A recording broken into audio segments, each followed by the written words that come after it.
ତିନୋଟି କଥା ସେ ତିନୋଟି କଥା ଉପରେ ଆଲୋକପାତ କରିଛନ୍ତି।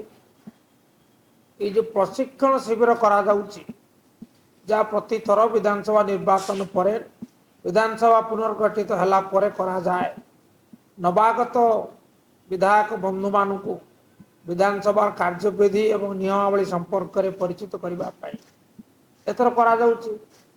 এথিরে দ্বন্দ্ব নাই, কিন্তু यार রাজনীতিকরণটা হচ্ছে অধিক কষ্টদায়ক।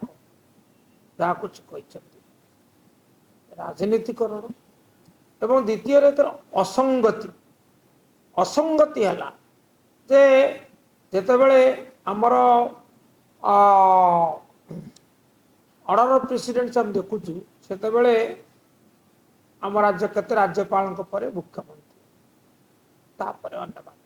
ତେଣୁ ଏଠି ମୁଖ୍ୟମନ୍ତ୍ରୀ ଥାଇ, ବାଚସ୍ପତି ଥାଇ, ଆଉ ଜଣେ ଭିନ୍ନ ବ୍ୟକ୍ତି ବିଶେଷଙ୍କ ଦ୍ୱାରା ଉଦ୍ଘାଟିତ କରିବା ସମୀଚୀନ ବୋଲି ଆମେ ବିଚାର କରୁନା।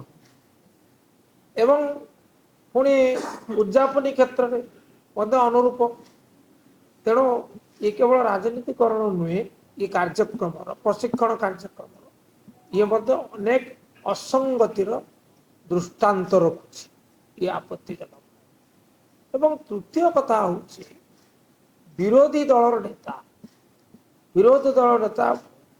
ଗୃହର ନେତା, ତାପରେ ବିରୋଧୀ ଦଳ ନେତା। ଗୃହ କହିଲେ ମୁଖ୍ୟତଃ ପ୍ରଥମେ ବାଚସ୍ପତି, ତାପରେ ଗୃହର ନେତା, ତାପରେ ବିରୋଧୀ ଦଳ ନେତା। ତେଣୁ ଏ କାର୍ଯ୍ୟକ୍ରମରେ ବିରୋଧୀ ଦଳ ନେତାଙ୍କୁ ଯଥୋଚିତ ମର୍ଯ୍ୟାଦା ଦିଆଯାଇ ନାହିଁ। ଇଏ ଆହୁରି ଅଧିକ ଦୁଃଖଦାୟକ। ତେଣୁ ଆମେ ତାର ବିଜେଡି ତାର ପ୍ରତିବାଦ କରୁଛେ ଏବଂ ଏ ବିଷୟରେ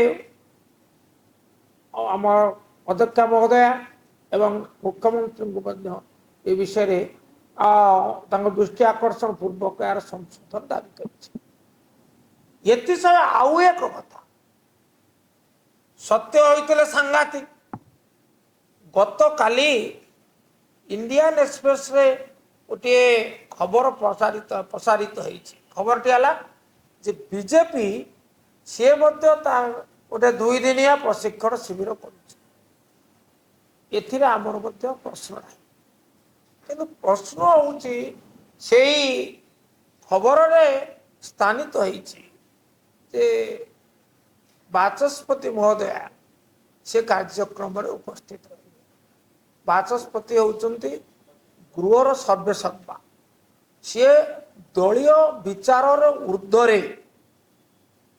ତେଣୁ ଯେତେବେଳେ 147 ବିଧାୟକ ମାନଙ୍କ ମାନେ ବିଶିଷ୍ଟ ଗୃହ ପାଇଁ ଯେତେବେଳେ ସେ ପ୍ରଶିକ୍ଷଣ ଶିବିରରେ ରହୁଛନ୍ତି, ପୌରୋହିତ୍ୟ କରୁଛନ୍ତି ମୁଖ୍ୟ ଭାବରେ, ସେତେବେଳେ ପୁଣି ଗୋଟିଏ ଦଳୀୟ ପ୍ରଶିକ୍ଷଣ ଶିବିର ରହିବା ନିଶ୍ଚିତ ଭାବରେ ଗୋଟିଏ ଖାଲି ଆପତ୍ତିଜନକ ନୁହେଁ, ଗୋଟିଏ ବିରାଟ ମାନେ ଅଭାବନୀୟ ଅସଙ୍ଗତି।